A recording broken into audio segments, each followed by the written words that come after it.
porque o tema que nós estamos tratando, o tema do nosso projeto de vida, não é um tema qualquer.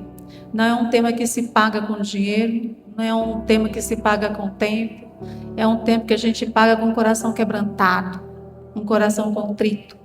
Esse é a forma de nós chegarmos na presença de Deus. E eu creio que Ele tem muito para fazer por nós nesse ano que vai iniciar. Tanto esse resto de ano, porque nós ainda estamos aí no extraordinário de Deus, mas nós ainda vamos viver a presença de Deus. Amém? Senhor Deus e Pai, em nome de Jesus eu quero te agradecer, Senhor, por essa oportunidade. Senhor, o Senhor tem seus planos, o Senhor tem seus meios, o Senhor tem seus instrumentos. E nós apenas, Senhor, estamos disponíveis para que o Senhor faça o que o Senhor quiser. Que o Senhor venha nesse altar, Senhor, trazer uma palavra ao meu coração. Senhor, que do meu coração, Senhor, ele possa, Senhor, emanar para o coração dos meus irmãos. Senhor, uma palavra que nós trazemos não é palavra para eles, mas é primeiro palavra para nós. Eu preciso da tua presença. Eu preciso da tua presença. Nós precisamos da tua presença. E a ti toda glória, honra e louvor. Em nome de Jesus. Amém. Presença para mim é um estilo de vida que eu tenho vivido já há algum tempo. No dia que nós subimos ao monte, eu até comentei com o pastor. Falou, pastor, eu vou orar. Se eu orar 10 minutos, 7 minutos, eu peço presença, desculpa. Se eu orar 1 hora, é mais de meia hora pedindo presença. Porque se a gente não tiver a presença do Senhor, todo o resto é desgovernado. Não adianta eu pedir saúde para queimar no mundo e ir para o inferno. Não adianta eu pedir dinheiro para ser avarenta, para ser miserável e não estar no reino de Deus contribuindo para que o reino cresça, para que outras vidas sejam alcançadas. Não adianta. A presença do Senhor, ela vai nos conduzir. Quando eu estava ainda para voltar para o Senhor, eu ainda não estava com Ele ainda, eu estava voltando. Teve um evento em BH, eu seguia um profeta na internet e ele fez um evento Escola de Profetas em BH. E eu peguei e falei com ele, eu falei assim com o Carlos, vamos nesse evento? E o Carlos falou assim, bora. Carlos anima para tudo, né? Bora. E aí eu paguei o evento 3 meses antes e comecei a orar. E eu só falava assim, Senhor, me dê a sua presença. Senhor, me dê nesse dia, me dê a sua presença. Eu só quero sua presença, mais nada. E eu passei 3 meses orando. E nesse meio tempo, uma sexta-feira, Deus usou uma pessoa que mora em Recife, e essa pessoa falou para mim assim, Deus disse que hoje vai entrar na sua casa e vai mudar a sua história, cuidado com a Amanda. Só isso. Quando foi, eu cheguei, isso era 12:00, 1 hora, estava almoçando, quando eu voltei, cheguei em casa de noite, tudo quieto. Daí a pouco começou uma reviravolta na minha casa. 11:30 da noite eu consegui acalmar a Amanda, subi a Amanda para dormir. Antes de meia-noite eu desci, mas eu não sabia que hora era para resolver o problema que estava. E tudo se resolveu naquele momento. E eu clamando o Senhor pela presença dele no encontro. No dia que chega o encontro, o Senhor fala assim, eu oro lá no encontro, falo, Senhor, cara está aqui, Amanda não está, o Senhor sabe por quê. Visita a Amanda. E Deus, no meio de 2.000 pessoas, a hora que o profeta pega o telefone, eu nunca vi esse homem, ele falou assim, minha filha, há 28 dias eu disse que entraria na sua casa e mudaria a sua história. Eu só fiz assim, e comecei com um cara, conta 28 dias, certo. Ele falou assim, quando vocês estavam clamando pela vida da Amanda, porque a gente estava no sofá, ele falou assim, eu estava na sala. Quando vocês estavam sentados na cozinha, meu vento soprou e vocês não souberam discernir. Olha o problema do discernimento. O Espírito de Deus passa, a presença dele passa e a gente não discerne, muitas vezes. E ele falou assim para mim, e 11h53, eu sabia que era mais de 11h30, menos de meia-noite. Ele falou assim, 11h53, quando você estava ajoelhado, eu estava do seu lado. E eu só estou falando com você porque você só pediu a minha presença. E aquela pessoa que você falou assim, não está aqui, estou eu indo visitar. Estou eu indo. Porque a única coisa que eu pedi ele foi a presença. E ele me mostrou. Eu falei que eu faria. Eu estava lá no dia. Você pediu agora para estar aqui, para falar com você. Estou falando. E a pessoa que não está aqui, eu estou indo. Porque a presença do Senhor nos acompanha. A gente não consegue perceber. E hoje nós vamos falar sobre 3 comportamentos distintos em relação à presença de Deus. O primeiro que nós vamos falar é sobre o povo de Deus na saída do Egito. Aquele povo, quando ele sai, aquele povo já presenciou 10 pragas, aonde eles ficaram ilesos. Aquele povo começa a caminhar, eles se deparam com o Mar Vermelho, vê o mar abrir. Aquele povo continua caminhando, eles vão passar por guerras, eles vão ver água saindo da rocha, coluna de fogo de noite, nuvem de dia. Eles vão presenciar maná caindo do céu. Eles vão presenciar as cordizes vindo para eles porque queriam comer carne. E tudo isso, esse povo, eles vão ver com seus próprios olhos. Mas eu quero me ater um pouquinho no Mar Vermelho. Naquele mar, eles estavam ali numa encruzilhada, numa emboscada, num lugar onde eles não tinham mais para onde fugir. Eles estavam ali encurralados naquele lugar. E às vezes a gente para e pensa assim: por que eu estou encurralada nesse lugar? Por que eu não saio dessa situação? Por que minhas portas não se abrem para outro lugar? A gente tem que entender que o Senhor estava com eles naquele momento. E Ele está conosco também na porta fechada. Ele está conosco a hora que a gente não consegue ver saída. Sabe por quê? Porque talvez a saída sejam os filisteus para te derrotar. Porque você não está pronto para enfrentar os filisteus como aquele povo não estava. E o Senhor sabia.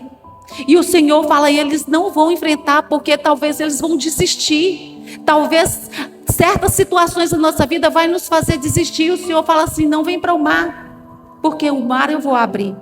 O mar não depende de você. A guerra depende. Você vai ter que lutar. Mas o mar eu abro. E isso o Senhor fez com aquele povo. E aquele povo passou tantos anos vendo o milagre do Senhor na vida deles todo o tempo. E aquele povo, eles conheciam a Deus? Não conheciam a Deus. Eles viam o milagre, mas eles não conheciam o feitor do milagre. Eles eram gratos? Não eram gratos. Os olhos deles estavam no Senhor? Não estavam no Senhor.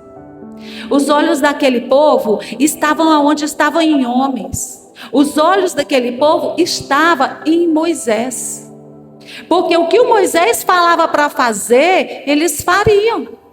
Se não, não. Eles estavam acostumados a andar desse jeito. E muitas vezes nós também andamos dessa forma, olhando o exemplo dos outros, querendo copiar os outros, porque nós não conhecemos a Deus. Nós não sabemos o que a palavra está dizendo. Ontem eu recebi uma ligação de uma pessoa para me falar o seguinte: olha, eu estou interessado numa outra pessoa. Essa pessoa disse que não quer saber da igreja. Essa pessoa disse que não quer saber de Deus. Mas eu estou gostando dessa pessoa. O que você me diz? Porque eu tenho orado e sentido o Espírito Santo falar comigo que não é para eu entrar. E eu falei: e você quer que eu te fale o quê? Se você tem um privilégio de escutar o Espírito Santo te falar, vai, não vai, entra, sai, você vai ouvir o que eu vou dizer? Meu filho, eu vou te dizer o seguinte: ouve o Espírito Santo, isso é julgo desigual. Você está entrando no lugar onde o Senhor está dizendo para você, não entra, porque depois você vai se dar mal. E você vai correr atrás de Deus para poder pedir a Ele: Senhor, me ajuda a sair dessa situação. Aí sabe o que o Senhor vai fazer? Ele vai deixar você primeiro comer um pouquinho. Porque o povo que não obedeceu ao Senhor, eles ficaram 40 anos no deserto. Deus não é um Deus de passar a mão. Ele é um Deus de amor, mas é Deus de consequência. A coisa errada, a gente paga. E se o Senhor nos ensina, nos direciona, nos mostra, nós não temos por que discutir. Com Deus não se discute. E esse povo, o que é que acontece? Eles estavam com seus olhos em lugar errado. Nós temos dois problemas. Às vezes nós concentramos demais no lugar errado e as oportunidades estão passando e nós não estamos vendo. Lá na caixa a gente às vezes vê, rouba o caixa do lado. Cliente, ele passa por cima assim, ó, entra no caixa, tira aqui e o colega do lado não viu. Porque ele está tão focado no serviço dele que ele não vê o que está aqui do lado. E a gente às vezes faz isso. Esse rapaz que conversou comigo ontem é desse. Ele está tão focado aqui que o Espírito Santo está falando e ele está focado aqui. E outras vezes também a gente está tão distraído com tantas coisas que a gente não consegue concentrar em nada. E esse povo, eles caminhavam desse jeito. A gente vê que as frustrações, as decepções, a angústia, tudo isso faz parte da nossa vida, mas não foi feita para nos derrotar, foi feita para que nós venhamos a crescer. E quando nós caminhamos com o Senhor, nós crescemos. Aqueles homens de Emaús, eles iam caminhando com Jesus. Olha, eles não conheceram Jesus, não viram que era Jesus, porque eles estavam focados no problema. Eles não viram o que Jesus tinha feito, a morte de Jesus, o que significava, porque eles estavam focados que Jesus tinha que ter livrado eles do Império Romano. Se Jesus não livrou eles do Império Romano, então Jesus morreu à toa, porque não serviu, o que eles esperavam era essa libertação. Ou seja, o olho é tão pequeno que não consegue ver o grande. E Deus nunca faz para a gente o pequeno, Ele faz o grande.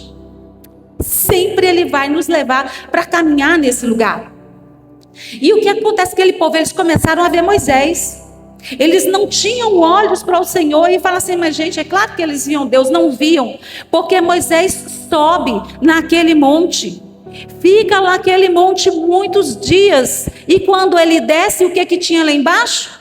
Bezerro de ouro. Por quê? Porque não era Deus, eles não percebiam Deus, os olhos deles estavam no lugar errado. E a palavra do Senhor diz, maldito o homem que confia no homem. Nós vamos andar debaixo de discipulado, debaixo de orientação, de gabinete pastoral, vamos. Mas primeiro eu tenho que saber aqui, ó. Se eu não souber o que está aqui, eu estou fadada a ser manipulada, a ser totalmente levada por ventos de doutrinas que a palavra diz. Falta de quê? Conhecimento. Falta de quê? De presença. Falta de quê? De intimidade, de secreto com Deus. Porque Ele não se esconde, Ele se revela. Nós precisamos começar a buscar no Senhor sempre a palavra dEle, a palavra rema, a palavra revelada. Senhor, vou ler a Bíblia, Senhor, eu falo assim, Senhor, eu não quero ler historinha. Historinha, eu tenho um bocado de livro que eu posso comprar, eu não quero ler historinha. Eu quero que o Senhor revele a tua palavra. O que o Senhor quer falar comigo nesse lugar? E às vezes, de cada texto mais sem noção, assim, você pega o versículo que você fala assim, mas o que isso quer dizer? Aquilo descortina uma coisa tão incrível que fala assim, meu Deus, como é que eu não vi isso?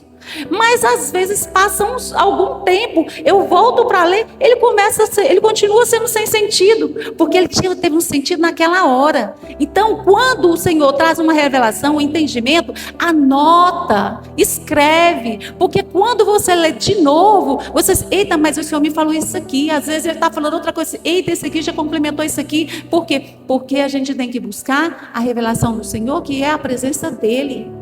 A gente não pode estar andando de qualquer jeito. E esse povo andava. E esse povo, eles precisavam de um Deus. Eles não conheciam. Eles viam de um lugar onde tinham vários. Então eles vão fazer um Deus. E às vezes nós estamos fazendo deuses. Nós estamos endeusando o nosso dinheiro, a posição social, o status. Às vezes a gente está idolatrando uma família. Às vezes a gente está idolatrando a eloquência porque se fala, ou a voz boa porque se canta. E E a gente não está entendendo, não está desperto. Por que isso? Por que eu tenho saúde? Porque eu tenho dinheiro? Porque eu canto bem? Porque eu falo bem? Tem que ter um propósito.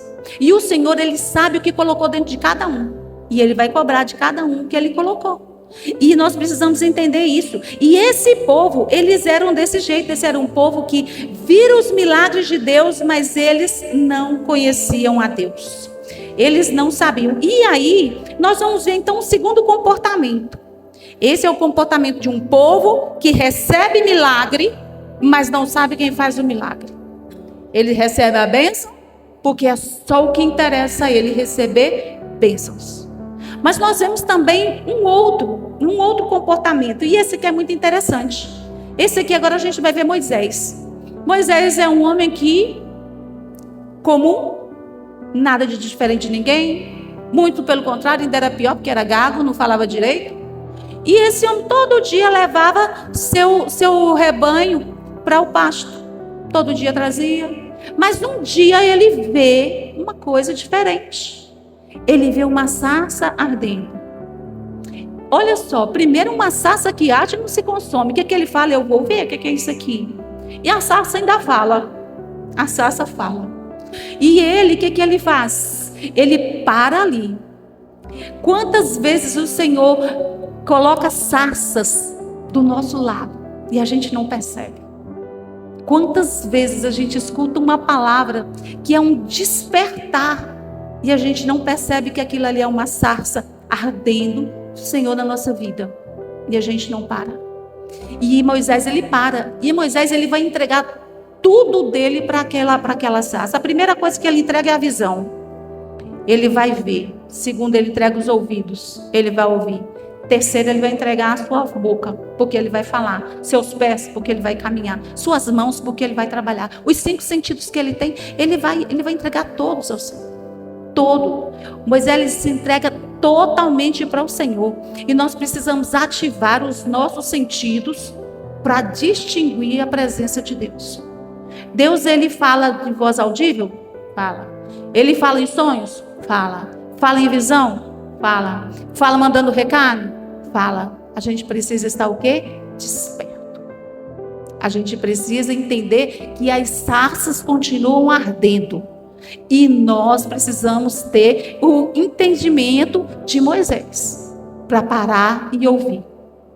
Nem sempre a sarça vai dizer boas coisas, mas a sarça sempre tem amor por nós. E sempre tem esse objetivo.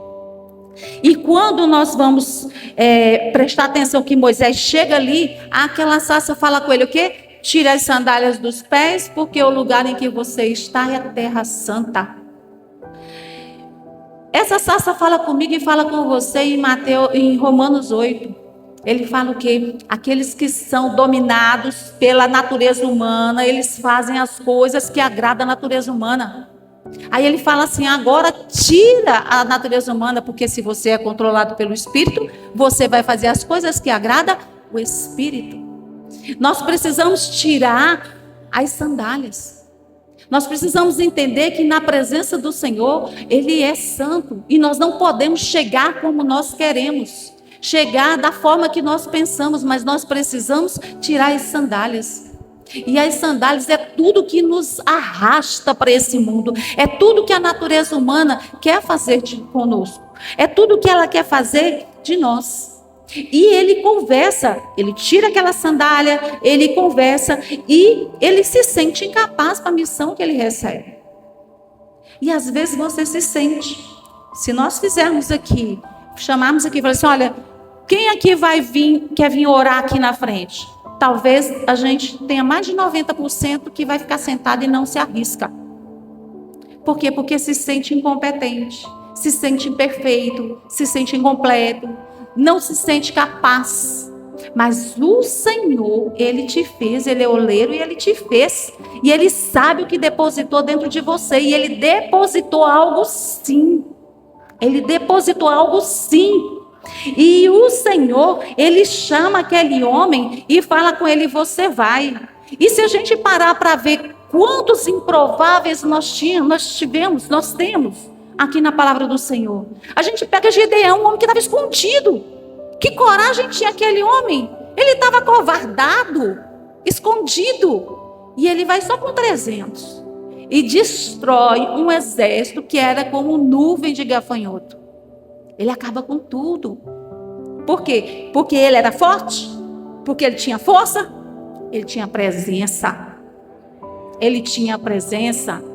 Quando a gente vai ver Josafá, é outro que também estava perdido. O que vai fazer Josafá? E aí Josafá luta com 300? Não. Ele luta com 1, com 2? Não. Ele bota a equipe de louvor dele, o exército dele de louvor, os levitas para adorar a Deus. E a guerra é vencida sem nenhum derramamento de sangue por parte deles. E eles ainda vão pegar o despojo. É isso que o Senhor fala comigo e fala com você todos os dias. Vem para a minha presença porque não é você, é o que eu te deposito. Vem para cá porque não é o que você quer, é o que eu quero. E não é do jeito que você faz, é do jeito que eu direciono. E quando ele faz isso, nós temos vitória, não tem condição da gente perder. Não tem condição de errar. Davi ia para a guerra e ele falava assim: Senhor, eu vou ou não vou? O Senhor vai? Vou ganhar ou não vou? Porque ele também queria saber, eu vou para perder, né? Eu vou ou não vou? Vai. Vou ganhar? Vai. Então o que Davi ia? Ia e ganhava. Davi ia, lutava, vencia. Todas as coisas que Davi passou, Davi, ele tinha um relacionamento estreito com Deus. Até para fugir, ele falava, perguntava: Senhor, esse povo vai me entregar? Aí, vai sim. Então eu devo, me mandar? Deve. E ele, saía. Porque o Senhor, ele quer dirigir nossos passos, passo a passo. A questão é que, é como o pastor fala aqui, né? A questão das ofertas. A gente quer correr atrás das ofertas e, como aquele povo, ficando distante de Deus. Mas quando a gente corre para Deus, as bênçãos correm atrás da gente. Então, quando a gente corre atrás de Deus, a capacitação vem, todas as portas elas vão se abrir. E os meios? Quais são os meios que Moisés teve? Quais são os meios que o Senhor vai dar para nós? Cada um, ele dá um meio diferente. Para Moisés, ele deu Arão, ele deu Ur, para ele deu Josué, para ele deu Jetro. Cada um tinha uma missão diferente para ajudar ele. E o Senhor, ele coloca pessoas do nosso lado para nos ajudar. E nós precisamos ter a sensibilidade de entender quem é essa pessoa e o que ela pode contribuir na minha vida. E usar, porque às vezes as pessoas entendem como concorrência. Então, eu sou líder de célula. A Denise é a minha líder em treinamento. Eu não vou botar a Denise para pregar, porque se ela pregar melhor do que eu, vou perder minha célula, o povo vai gostar mais dela. Então, eu não ponho. Qual é o discernimento que eu estou tendo nesse momento? Qual é a direção que Deus me deu nesse momento de querer puxar tudo para mim? A palavra do Senhor diz que a seara é grande e poucos são os ceifeiros. Todos vocês deviam estar pregando. Todo mundo que senta aqui devia estar pregando, porque a seara continua grande. Então nós precisamos entender que o Senhor levanta pessoas sim. E não é para concorrer, mas é para somar. É para fazer com que a igreja dele cresça. Ele não está preocupado em fazer com que um seja bom, mas a igreja dele seja, a igreja dele anuncie, a igreja dele pregue, e que tantas vidas que estão perdidas sejam transformadas. Isso é o que o Senhor quer de cada um de nós. E o Senhor também tem meios. O Senhor pega para Moisés e traz para ele, dá para ele uma vara. Uma vara. Mas uma vara? O que aquela vara era? Autoridade. Aquela vara, a presença de Deus se manifestava. A vara virava a serpente, deixava de virar. A vara abria o mar vermelho. A vara trazia água da rocha. A vara era autoridade. Aquela vara erguida era vitória na guerra. Qual a sua vara? Qual a tua vara? É oração, é joelho no chão, é jejum, é leitura da palavra, é profetizar na sua casa. Eu tenho vitória, na minha casa todo mundo é salvo. Eu tenho vitória, na minha casa todo mundo busca o Senhor. O que tem sido a sua vara? Eu sou destemido, eu abro a minha boca porque o Senhor disse para mim que não me deu espírito de covardia, mas de ousadia. Qual é a vara? O que a gente está fazendo com a vara? Ou a gente ainda nem percebeu que temos uma? Moisés sabia. E Moisés usava aquela vara muito bem. E Moisés tinha intimidade, muita intimidade com o Senhor. Muita intimidade. Era a ponto do Senhor falar para ele assim, os desejos que o Senhor tinha. O Senhor falou assim, olha, eu quero um templo, eu quero que você faça um candelabro. Agora eu quero que você faça os ramos dele com amendoeira, com flores de amendoeira. Eu quero que você coloque 3 aqui, 4 aqui. E ele foi falando, o Senhor falava para ele detalhes do que o Senhor queria, porque ele era um homem que o Senhor podia conversar com ele. Eles eram amigos, eles eram íntimos. Como a gente diz na Paraíba, né? É da cozinha, é a pessoa que está ali do lado. E o Senhor, ele conversava, ele se expressava, mas o Senhor também defendia. Ele não só deixou Moisés naquela situação, não. Quando Arão e Miriam se levantam contra Moisés, ele pune, porque ele defende os dele. Quando Labão sai correndo para ir atrás de Jacó, para destruir Jacó, porque ele se achava dono da razão, eu acho a coisa mais linda quando a gente lê lá em Gênesis, o Senhor fala com ele assim, ó, deixe Jacó em paz. Já pensou o Senhor falando isso de você? Já pensou a gente saber que o Senhor ele olha para nós, ele está tão conosco, que ele fala assim, ó, deixe minha filha em paz, deixe meu filho em paz. E ele fala, ele nos livra. Nós não temos noção, porque a gente não é todo dia, a gente não tem acidente, não é todo dia que a gente cai e quebra uma coisa, não é todo dia que a gente entra na bancarrota, que é assaltado, não é? E a gente não entende que isso é livramento invisível, já é Deus dizendo, deixe meu filho em paz.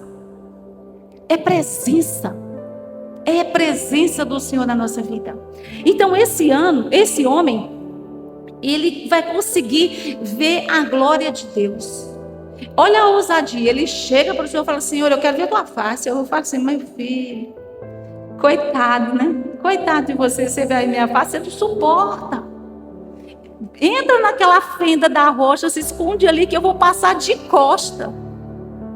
Esse homem, o rosto dele brilhava, que ele tinha que andar com um véu, porque os outros não podiam ver o rosto dele. Presença do Senhor na vida dele. Agora esse homem, para andar desse jeito, para ele ser dessa forma, ele tinha prioridade, e a prioridade era Deus. Sobe para um monte, subo para o monte, 40 dias, 40 dias, e o resto, é resto, o resto é resto. Aí nós falamos assim, a gente está com dor de cabeça, não posso ir na igreja. Eu trabalhei até 6:30 da tarde, 6 horas, não posso. Eu vou trabalhar 10 da noite, não posso vir no culto que termina 9. Eu não posso. Vai ter um circo, eu vou para o circo. Tem uma festa, eu vou para a festa. Tem um encontro, eu vou para o encontro. E o Senhor espera. Nós estamos andando como Moisés ou estamos andando como povo? Porque quando a gente para prestar atenção, são muitos pedidos de oração. No nosso grupo a gente vê, ora por isso, ora por aquilo outro, mas cadê essas pessoas buscando essa presença para eles mesmos estarem orando por eles? Como o pastor disse, Erenita fala assim, Adilene, meu deserto está acabando. Para mim ela fala assim, meu deserto está acabando. Porque ela está sentindo a presença de Deus na vida dela. Como o deserto dela vai acabar, para ela agora já não vai importar, porque os olhos dela não estão mais nessa cadeira, não está nessa casa, não está nesse lugar, os olhos dela já estão no Senhor. Ela já agradece porque ela sabe o reino dela, o lugar dela, para onde o Senhor já preparou para que ela estivesse. Enquanto ela está aqui, ela busca a presença, mas quando ela estiver lá, ela já tem ela certa. E nós não entendemos, nós não conseguimos perceber. E esse homem, ele vai ser um juiz, porque ele julga a causa das pessoas. Esse homem, ele é manso. E esse homem é um intercessor. Ele clama pelos outros. Nas situações difíceis, Deus chega para ele e fala assim, olha, eu vou acabar com tudinho e vou começar do zero com você. Ele fala, não, esse povo é seu. E se o senhor fizer isso, vocês vão dizer que o senhor é um deusinho qualquer, que tirou eles de lá e deixou morrer aqui. Não. Agora, imagina o nível de intimidade. Uma pessoa chegar para Deus e falar assim, não, o senhor não vai fazer isso, não. E não foi uma vez, não. Porque quando o senhor fala com ele que vai deixar, que não vai acompanhar ele, você vai mandar um anjo, mas não vai, ele fala assim, de jeito nenhum. Se o senhor não voou, eu também não vou. Olha a intimidade. Será que a gente tem essa coragem de falar isso com o pastor? Será que a gente tem coragem de pastor falar assim, olha, vai fazer essa coisa, assim, eu não vou não. Eu não vou não. Será que a gente tem coragem? Agora, falar para Deus, tem que ter intimidade, tem que ter presença, tem que ter relacionamento, não é de qualquer jeito. E uma pessoa que é desse jeito, ela se quebranta diante das situações. E o último comportamento que eu quero falar com você, que é o de Josué. Josué, quem aqui é líder em treinamento? Quem é líder em treinamento? Geraldo não levantou a mão, mas eu sei que é. Todos vocês que são líder em treinamento, olha o exemplo de Josué. O que o Senhor fala com Josué? O Senhor não chega para ele e fala assim, eu estou te chamando, você vai. O Senhor fala assim, ó, levanta, vá. Agora vá. E esse povo ainda estava assim meio triste, porque Moisés tinha morrido, tinha passado os 30 dias de luto, e o Senhor fala assim, ó, agora chega, levanta porque vocês vão tomar posse da terra. A gente não vive de luta a vida inteira. A gente não vive de cansaço a vida inteira. A gente não vive esgotado, distraído, desfocado a vida inteira. Tudo isso pode acontecer num momento, mas tem hora de parar. Tem hora para tudo. Tem hora de parar. Tem hora da guerra e tem hora de paz. Mas a gente, nós que somos filhos de Deus, estamos nesse mundo, é muito pouca paz. A maioria é guerra. Porque a gente tem que estar guerreando pelos nossos filhos, pela nossa casa, pelas pessoas. A gente tem que estar guerreando por nós mesmos. É muito pouco o tempo de paz para a gente falar que a gente vai deitar e ficar em berço esplêndido. É muito pouco o tempo. A gente precisa estar atento e desperto. Porque se a gente parar para dormir, o inimigo não dorme. Ele não descansa. E aí a gente depois vai lamentar. E esse homem, a gente vai ver, ele já cria na promessa. Olha, ele era um líder em treinamento, tá? Como vocês são. E como eu sou do pastor, líder em treinamento. O que ele fazia? Aonde Moisés ia, ele ia. A glória de Moisés que ele recebeu do Senhor, respingou nele. O que ele via, que Moisés via, sobrava para ele. E ele era bobo? Não, ele pegava. Quando o Senhor falou, vocês vão tomar posse daquela terra, e todo mundo disse não, ele creu e a gente pega.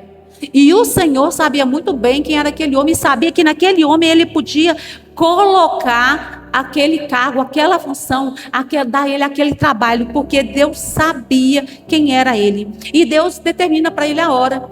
Como ele fala para nós também, chegou a hora. Josué 1:2, ele fala assim, chegou a hora. E chegou a nossa hora. Hoje é a nossa hora. Agora é o nosso tempo de despertar e de entender que nós precisamos levantar, porque a guerra, ela está na nossa frente. Se nós não estamos vendo, é porque estamos com os olhos distraídos, mas a guerra está armada. E somos nós que somos os soldados, porque o general é Cristo. E aí ele vai. Então acaba esse tempo, acaba tempo de luto, acaba tudo e ele começa a se organizar. E esse homem, ele é muito interessante porque ele não vai argumentar nada com Deus. Estavam acabando de sair de um luto de uma pessoa que não era qualquer um, era o líder deles, mas ele sabia que a gente precisa mudar de estações. Não é o luto sempre, mas mudar de estação. Esses dias eu perguntei para minha célula, qual é o inimigo, o que o bom te impede? O que o bom é impedimento na sua vida? Se é bom, o que ele me impede? Ele me impede de viver o melhor. Porque o bom é o comodismo, é onde eu estou. O bom é a falta de perspectiva de grandes coisas. Aqui está bom. E nós precisamos de mudar estação. Chegou a hora de mudar de estação. Chegou a hora de mudar a perspectiva. Chegou a hora de mudar o olhar. Isso a gente precisa entender. E o Senhor, o que Ele vai falar para ele? Olha, ninguém poderá te resistir durante toda a tua vida, assim como eu estive com Moisés, estarei contigo. E Ele fala com você a mesma coisa. E ainda diz assim, ó, jamais te abandonarei, nunca te deixarei. Essa é a promessa do Senhor para nós. Isso é o que Ele está bradando nos nossos ouvidos. O Senhor amava mais Moisés do que Josué? De jeito nenhum. A diferença era o recipiente. Ele sabia o que cada um deles podia fazer, o que cada um deles tinha capacidade de fazer. E o Senhor diz para ele assim, olha, as 4 coisas que o Senhor vai dizer para ele: seja forte e corajoso, cumpra a lei, não desvie dela, medita dia e noite. Ele fala a mesma coisa para nós hoje. A mesma coisa, não mudou nada. Sejamos fortes e corajosos, cumprimos o que a palavra dele diz, meditemos nela e não desviemos dela. Isso é o que o Senhor traz para nós o tempo todo, e nós precisamos estar atentos a isso. E Josué, ele tem atitude, ele não fica parado. Às vezes um líder de treinamento fica parado esperando o líder fazer alguma coisa. O líder também não faz porque espera se o pastor não falar, e aí o pastor não fala porque às vezes ele está focado em outra coisa e ninguém faz nada. O que ele faz? Na mesma hora, Josué 1:11, ele manda e fala assim, ó, passa por todo o acampamento, manda o povo preparar suprimento, porque nós vamos atravessar a terra daqui 3 dias. Não teve muito pouca conversa com ele, não rendeu nada, simplesmente ele determinou. E aquele povo tinha que preparar suprimento. E qual é o suprimento que você tem para a sua terra que você tem que abrir? Qual é o suprimento? Bora splash, né, pastor? Para botar na malinha? É dinheiro? Qual é o nosso suprimento? A nossa guerra não é contra sangue e nem carne. Então a nossa guerra, os nossos suprimentos não são esses. Nossos suprimentos não são esses. Nós precisamos nos vestir da armadura de Deus para enfrentar a guerra que nós temos para enfrentar em todo o tempo. E o Senhor, o que Ele vai falar? Quando a gente vai ver a diferença de como o Senhor faz, porque o Senhor não deu vara para Josué, mas o Senhor falou com Moisés, toque, o mar abre, e falou com ele assim, bote o pé. Foi só botar o pé, abriu, ele não precisava de vara. Ele botou o pé e abriu. Quando chega na guerra lá com Amaleque, Moisés levanta a vara. O outro grita em volta de Jericó e o muro cai. Porque não é um instrumento, é Deus. É o Senhor, não são as coisas. Enquanto na guerra lá, ele precisava ficar com os braços erguidos, sustentando. Para cá não precisou vara, para cá precisou simplesmente, o Senhor parou a lua e parou o sol, para que o filho dele ganhasse aquela guerra. E sabe o que ele faz? Um líder em treinamento que assume, ele assumiu aqui, ele passa a noite inteira marchando atrás dos inimigos. Ele não se acovardou, nem foi descansar, nem foi se encolher. Ele foi buscar os seus inimigos e foi em cima disso. E esse homem, ele termina nos mostrando o compromisso dele. Ele fez a obra dele, terminou o legado dele, e ele termina levando aquele povo a uma renovação de aliança com o Senhor, e fala uma das frases mais impactantes que tem na palavra de Deus: eu e minha casa serviremos ao Senhor. É uma das frases mais impactantes, porque ele não declara sobre ele declara sobre ele e a casa dele. E nós precisamos declarar sobre nós, sobre nossa casa, sobre as pessoas que estão sob o nosso cuidado, sobre as pessoas que o Senhor colocou sob nossa responsabilidade, sobre os vizinhos que estão ali perdidos, colegas do trabalho que estão perdidos. Nós precisamos nos levantar para essas pessoas. E é isso que a presença de Deus faz. Tem pessoas que não vai ver, tem pessoas que só querem os milagres, eles não percebem, mas tem uns que são chamados e são treinados, forjados. Outros já aproveita a carona e já se forja mesmo, já aproveita o embalo. E a gente precisa nos colocar nesse lugar. Povo, jamais. Se eu não vou ser Moisés, pelo menos Josué eu tenho que ser. E é isso que o Senhor nos mostra. A presença dele é que vai fazer diferença, que fez a diferença para aqueles homens e vai fazer para a minha vida e vai fazer para a sua vida. Amém, igreja? Vamos nos colocar de pé. É muito bom a gente ter certeza, a gente saber o que o Senhor tem feito na nossa vida, saber o que o Senhor faz, saber o que Ele muda do nosso destino, dos nossos caminhos. Quando mais a gente pensa que a gente está perdido, mais o Senhor está trabalhando a nosso favor, Ele está lutando as nossas guerras, guerreando, e nós somos mais vitoriosos em Cristo Jesus. Essa é a certeza que eu tenho. Fecha seus olhos, vamos nos colocar diante da presença do Senhor.